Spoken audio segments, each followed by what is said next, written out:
অশ্লীল ছবি দেখতে দেখতে, উলঙ্গ দৃশ্য দেখতে দেখতে ঘুমাও।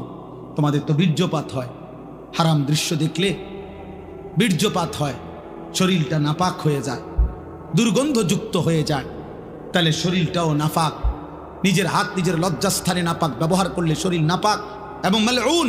নবীজি বলছে না কি হল ইয়াদে মালউন, যে নিজের হাত নিজের লজ্জাস্থানে নাপাক ব্যবহার করে সে অভিশপ্ত, মালউন, অভিশপ্ত। নবী বলছে সে ব্যভিচারী, সে জিনাকার।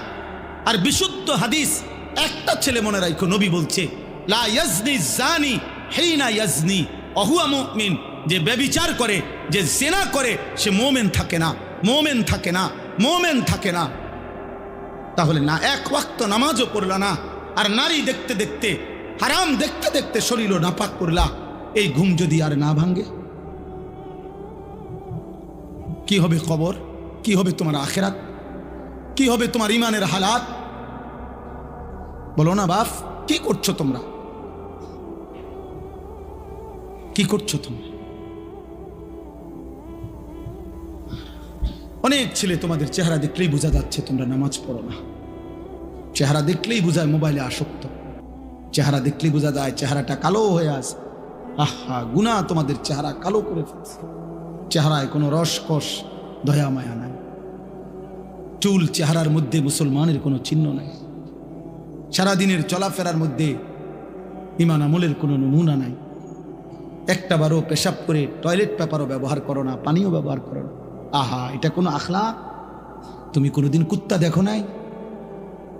তুমি রাস্তার কুত্তা দেখো না?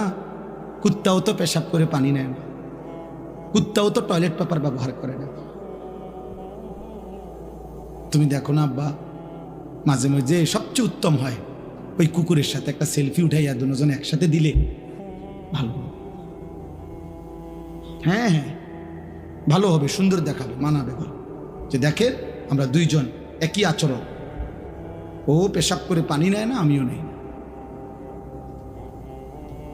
লজ্জা থাকলে মুসলমান হও, লজ্জা থাকলে মোমেন হও, লজ্জা থাকলে মুহাম্মদ আরবি সাল্লাল্লাহু আলাইহি সাল্লামের সুন্নাত অনুসরণ, ইসলাম মানো, দ্বীন মানো।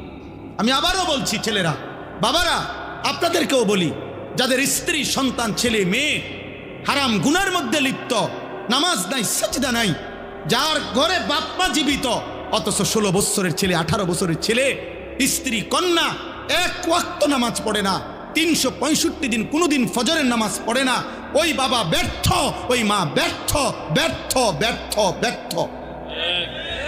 ওই জীবন ফালতু জীবন, ওই বাপের জীবনও খাসারা। আপনি শুধু কামে জীবনটা শেষ করছেন। এ খাট পালং সোফা দিয়া ইডি মানুষে গনেও না, টাইলস এগুলো মানুষে মুতে, পেশাবখানার টাইলসে মানুষে মুতে। টাইলস এটা কোনো দেখানোর কিছু না, টাইলস কোনো আশ্চর্য কিছু না, টাইলস কোনো আসমান থেকে নাজিল হইছে না। অতএব আপনি বিল্ডিং দেখান কীর্তেন, সোফা আসমান থেকে নিয়ে আসছে না, কোরআন আসছে। নামাজ আসমান থেকে আসছে, কোরআন আসমান থেকে আসছে। অতএব সম্মান ইজ্জত সেজদার মধ্যে, সম্মান ইজ্জত আল্লাহর কোরআনের মধ্যে। আল্লাহ আমাদেরকে বুঝ দান করে। সুম্মালি তাকুনু শুয়ুখা, আল্লাহ বলেন আবার আমি আল্লাহই তোমাদের যৌবনকে শেষ করে আবার আমি তোমাদেরকে বৃদ্ধ বানিয়ে দেবে কিনা? আচ্ছা বলেন তো, কোনো ছোট বাচ্চা যখন 14 বছর বয়স হয়, তা আগের হাত পাও এগুলা খুললেই তো নতুন হাত পাও লাগায়, ঠিক? কোনো মানুষের বয়স যখন 60 হয়, তো তখন যৌবনকালের শক্তিশালী মজবুত হাত এগুলা খুইলা এরপরে বুড়ার থুত্থুরা হাত পাও আটটা লাগায় নাকি? না, একই দেহে এই আগের হাত পাওই, ওইটার মধ্যে একবার ছোট্টবেলার দুর্বলতা, একবার যৌবনকালের শক্তি, আরেকবার বৃদ্ধকালের দুর্বলতা, তিনটাই এই পরিবর্তন করছে কে? একই অঙ্গে, একই হাতে, একই পায়ে, একই শরীরে। কি আশ্চর্য বিষয়, কি অবাক করা বিষয় যে এটাই সেই শরীর, এটাই সেই হাত যেটা ছোট্টবেলায় ছিল দুর্বল, যৌবনকালে ছিল সবল, বৃদ্ধকালে আবার হয়ে গেল দুর্বল। আল্লাহ বলেন অমিনকুম মান ইউতাওয়াফা মিন ক্বাবলু, আর আমি আল্লাহ, মনে রাখবা এই তিনটা তো আমিই বানাই। শিশুকাল কে দেয়? যৌবনকাল কে দেয়? বৃদ্ধকাল কে দেয়?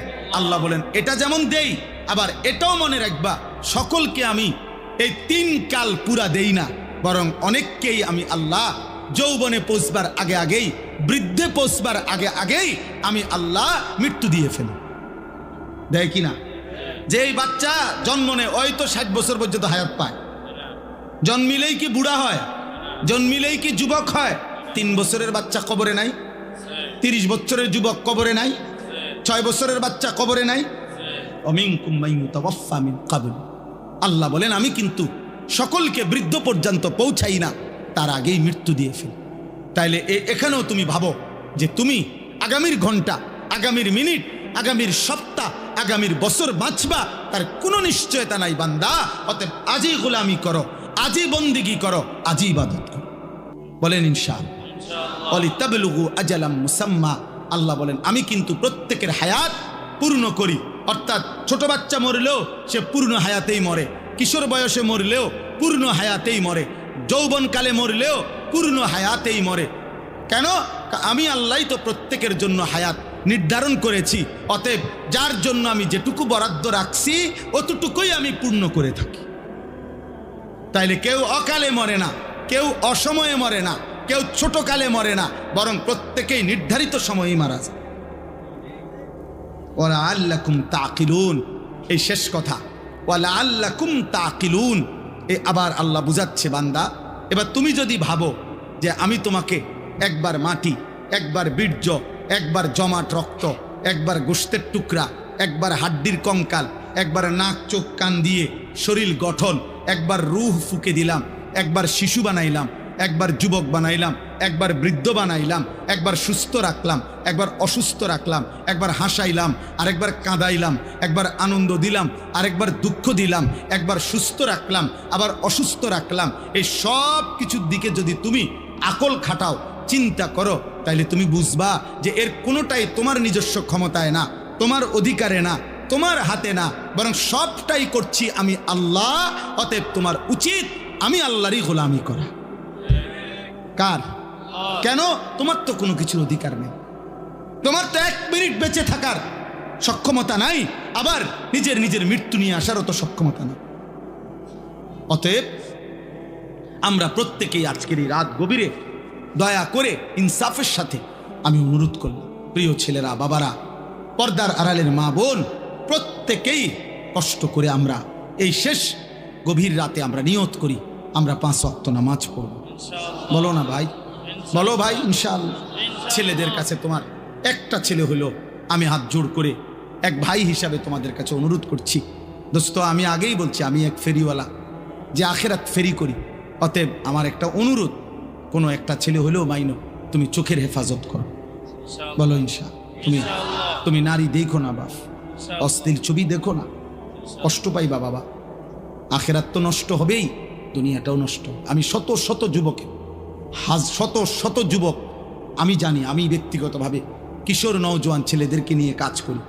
অতএব আমি শত শত যুবকের ঘটনা জানি, আমার কাছে রেকর্ড আছে, সংরক্ষিত আছে, শত শত যুবকের যারা প্রতিনিয়ত, যাদের যৌবনের ক্ষমতা, লজ্জাস্থানের ক্ষমতা, কোমরের ক্ষমতা সব শেষ, শুধু নারী দেখতে দেখতে, জিনা করতে করতে, নিজের হাত নাপাক নষ্ট করতে করতে, অসভ্যতার অস্থিরতা বেহায়াপনা করতে করতে। প্রিয় ভাই, তোমার এসে কোনোদিন বলবে না, তোমার কাছে তো শোনাবে না, তোমারে তো জানাবে না, তুমি দুনিয়াও নষ্ট হয়ে যাবে। এত কম বয়স, মাত্র 16 বছর 18 বছর, এখনই সাফা তোমাকে ভিতরে ঢুকে গেল কেন বাপ? এত কম বয়সে এত গুনাহ করে ফেললাম, এত অল্প বয়সে এত বড় গাদ্দার। মাত্র 14 বছর না হতেই তুমি আল্লাহকে কোনো পাত্তা দিচ্ছ না, তো তুমি 40 বছর পর্যন্ত গেলে তো দাজ্জাল হয়ে যাবে। এত অল্প বয়সে যদি তোমার বুকের এত শক্তি, সাহস যে তুমি আল্লাহকে কোনো পাত্তাই দাও না, 60 বছর পর্যন্ত যাইতে যাইতে তুমি কি হইবা? অতএব দয়া করো ছেলেরা, দয়া করো। সমবয়সী বন্ধু দিয়া পারতা না, অসভ্য বন্ধু, দুষ্ট শয়তান তোমারে নষ্ট করে দিবে, ও তোমারে ভালো হতে দিবে, ও তোমারে ভালো হতে দিবে। যে কোনো অসৎ চরিত্রহীন নারী দেখে, ছবি দেখে, উলঙ্গ দৃশ্য দেখে, হারাম অসভ্য বেহায়া নারীর কথা যেগুলা বলে, চলাফেরা ওই ওই জীবনও তোমারে ভালো থাকতে দিবে। এই পৃথিবীর যেই কোনো মদ করে নেশা করকে তুমি জিজ্ঞাসা করে দেখো, ভাই কেমনে নেশা শুরু করছো, বলবে কোনো সমবয়সী অসৎ বন্ধু ধীরে ধীরে আমারে এই নেশার জগতে নিচ্ছে। একজন এমন নাই যে নিজের থেকে শুরু করছে। আরে বিড়ি খায় যারা, বিড়ি, যে সমস্ত বুড়া বেটা 70 বছর বাঁকা হয়ে গেছে, বুড়া বিড়ি খায়, এ বিড়ি খাওয়াই না বুড়া মিয়ারে জিগান, সাসা পশ্চিম দিকে ফিরে আল্লাহরে সাক্ষী রেখে বলেন বিড়ি খানা শুরু করছেন কেমনে? ওই বলবে আমি খাইতাম না প্রথম প্রথম, আমার লগে 2-3টা ফোলা আসিল, এডি আমার অভ্যাসটা করাইছে। কোন গুনাহ, হারাম গুনাহ যেগুলো, মন্দ আখলাক, এগুলা সমবয়সী বন্ধু নষ্ট করে দেয়। এই জন্য আমি অনুরোধ করছি, নিজেরে বাঁচাও, নিজেরে বাঁচাও, নিজেরে বাঁচাও। আখিরাতে তুমি একা হয়ে যাবা, কবরে তুমি একা হয়ে যাবা, অসুখে দুঃখে অ্যাক্সিডেন্টে বিপদে তুমি একা হয়ে যাইবা। যদি তোমার পাও ভাঙ্গা গেলে মোটরসাইকেলে, তোমার বন্ধুদের পাও ভাঙবে না। তুমি যদি ডায়াবেটিসে বা মারাত্মক কোনো বিমারিতে আক্রান্ত হয়ে দুর্বল হয়ে যাও, বন্ধুরা কেউ পাশে থাকবে না। কবর আখিরাতে তো নাই, দুনিয়া তো। সুখের বেলায় অনেকেই মিলে, দুঃখ পেরেশানিতে কেউ মিলে না, কেউ মিলে না। আল্লাহ আমাদেরকে হেফাজত করেন, আল্লাহ আমাদের ছেলেদেরকে আখলাক দান করেন। আল আহদাফ ফাউন্ডেশন আল্লাহ তাআলা কবুল করেন। আজকের এই মসজিদের এই আয়োজন, ফাউন্ডেশনের এই আয়োজন, এই তাফসিরুল কোরআন মাহফিল আল্লাহ তাআলা কবুল করেন। সবাই মিলে মেহেরবানি করে আমরা এই 2টা কাজ আমি সবাইকে বললাম। 1 নাম্বার, চোখের হেফাজত করেন। বয়স্ক মাঝ বয়সী যারা টেলিভিশন দেখেন, নাটক সিনেমা দেখেন, চা দোকানে আড্ডা দেন, আপনাদের কাছে অনুরোধ, আপনারা এই মন্দ আখলাক ছেড়ে দেন। চা খান, কোনো মানা নেই, চা দোয়ানের বিরুদ্ধে আমি বলি না, চা খান আমার সময়, চা আমিও তো খাই, কিন্তু বেডি চান কেন? নর্তকী দেখেন কেন? নাটক সিনেমা দেখেন কেন? 60 বছরে যার লজ্জা হয় নাই, ও তো বেটা এত বুড়ো বয়সে যদি লজ্জা শরম না হয়, আপনার আখিরাত কি হবে? অতএব সবাইকে বললাম, মা বোন যারা পর্দার আড়ালে আছেন, আপনাদেরকে বললাম, আপনাদের ইজ্জত, আপনাদের সম্ভ্রম, আপনাদের সম্মান মর্যাদা, নিজের পর্দা পুশিদা রক্ষা করেন। কিশোর যুবক ভাই সবাই ভালো হয়ে চলো, তোমরা চেষ্টা করো, পারবা ইনশাআল্লাহ। যে গুনাহ করতে পারে সে নেকিও করতে পারে, যে করতে পারে সে ছাড়তেও পারে, যে সামনে যাইতে পারে সে পিছাইতেও পারে না? অতএব তুমি তো গুনাহ করে অনেক আগায় গেছো, এবার একটু আমল করে সোজা হও, স্থির হও, আল্লাহকে ডাকো। ভাই সারা পৃথিবীতে মুসলমানদের বিরুদ্ধে ষড়যন্ত্র চলছে। তোমরা যারা এই অল্প বয়সী ছেলে, আল্লাহ যদি তোমাদের হায়াত দেয়, আমরা দোয়া করি আল্লাহ তোমাদেরকে হায়াত দিক, কিন্তু আগামী 20 বছর পর্যন্ত যদি তোমরা এইভাবে গুনাহ করতে থাকো, আগামীর সময়টা তোমরা নিরাপত্তা পাইতে না। আমি বললাম, তুমি আমার একটা ছেলে বলো, তুমি বলো বাপ, তুমি যে 10টা বছর টানা নারী ছবি অশ্লীল দৃশ্য দেখে দেখে বড় হইলা, তোমার বিবাহের পরে আল্লাহ যদি তোমার একটা সন্তান দেয়, ওর আখলাক কি হবে? ও জোনায়েদ বাগদাদি হবে না? তোমার ঘরে জোনায়েদ বাগদাদি হবে? এটা বলো ভাই, ইনসাফ করো। আজকে তো মানুষের নারী দেখো, মোবাইলের নর্তকী দেখো, রাস্তার নারী দেখো। যদি কোনোদিন দেখো যে তোমার বিবাহিত স্ত্রী 2 নম্বর চরিত্রহীন, সেদিন বুঝবা কষ্ট কাকে বলে। কসম খোদার। আর জাহান্নামের আগুনে জ্বলতে হবে না। অসৎ স্ত্রী তোমার ঘরে তোমার জীবন আগুন ধরায় দিবে, জাহান্নামের আগুন জ্বালায়। এজন্য কোরআন শরীফ আছে, ওয়াকিনা আযাবান নার, হে আল্লাহ আমাকে জাহান্নামের আগুন থেকে বাঁচান। এই আয়াতের হযরত আলী একটা তাফসীর এটাও করছেন, আল মারআতুস সু, এই জাহান্নামের আযাব থেকে বাঁচান বলে উনি বলছেন এটার একটা ব্যাখ্যা এটা যে হে আল্লাহ আমাকে অসৎ নারী থেকে বাঁচান। অসৎ নারী জাহান্নাম, চরিত্রহীন নারী জাহান্নাম, ওই আগুনের টুকরা। সেদিন কষ্ট পাইবা, দুকে দুকে মরে যাবা। আমি বলে গেলাম। এজন্য দয়া করে আমরা প্রত্যেকে ইনশাআল্লাহ ঈমান আমলের হেফাজত করব। আল্লাহ তৌফিক দান করেন। আজকের এই তাফসীরুল কোরআন মাহফিল আল্লাহ তাআলা ভরপুর কবুল আর মনসুর করেন।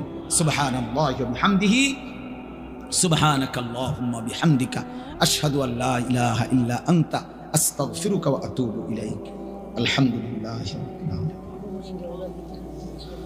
আল্লাহুম্মা আনতাস সালামু মিনকাস সালাম তাবারাকতা ইয়া দাল জালালি ওয়াল ইকরাম ইয়া আরহামার রাহিমিন ইয়া আরহামার রাহিমিন ইয়া আরহামার রাহিমিন।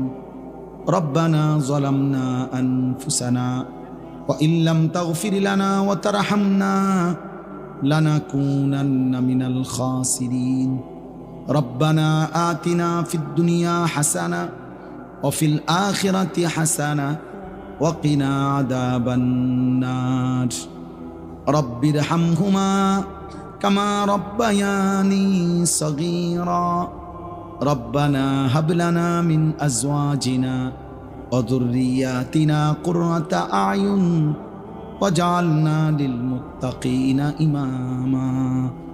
মওলাই করিম আপনি মাফ করে দেন। রাত অনেক গভীর মাওলা, মধ্য রজনী পার হয়ে গেছে মাওলা। আল্লাহ, গুনাহ মাফ করার বড় মক্ষম উত্তম সময় এখন মাওলা। আপনার প্রথম আসমানে নেমে আসার সময় মাওলা। আল্লাহ, গুনাহ মাফ করার সময় মাওলা। অল্প কয়েকজন নাফরমান গোলাম আপনার শাহী দরবারে হাত উঠাইলাম রে মাওলা। চক্ষু বন্ধ করে দেখলাম পিছনে গুনাই বেশি, পেছনের জীবন মনে করে দেখলাম আপনার নাফরমানি করেছি বেশি মাওলা। গুনায় গুনায় জীবন শেষ হয়ে গেছে মাওলা। রাত গভীরে মাফ চাইলাম, আপনি মাফ করে দেন আল্লাহ, মাফ করে দেন, মাফ করে দেন আল্লাহ। আযাব দিলে আপনার কোনো লাভ নাই, মাফ করে দিলে আপনার কোনো ক্ষতি নাই, মাফ করে দিলে আপনার ভান্ডারে কমবে না, মাফ না পেলে আমাদের উপায় থাকবে না।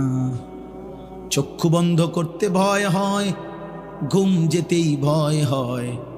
ঘুম যদি আর না ভাঙ্গে, চোখ যদি আর না মেলে, এত গুনাহ নিয়ে কবরে যাব কেমনে রে মাওলা? হাসরের ময়দানে দাঁড়াবো কেমনে মাওলা? মদিনার বন্ধুর সুপারিশ চাইবো কেমনে মাওলা? হাউজে কাউসারের পানি চাইবো কেমনে মাওলা?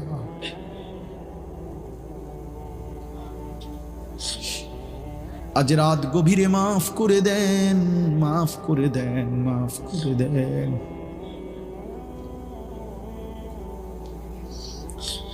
মাফ করে দেন রে মাওলা, মাফ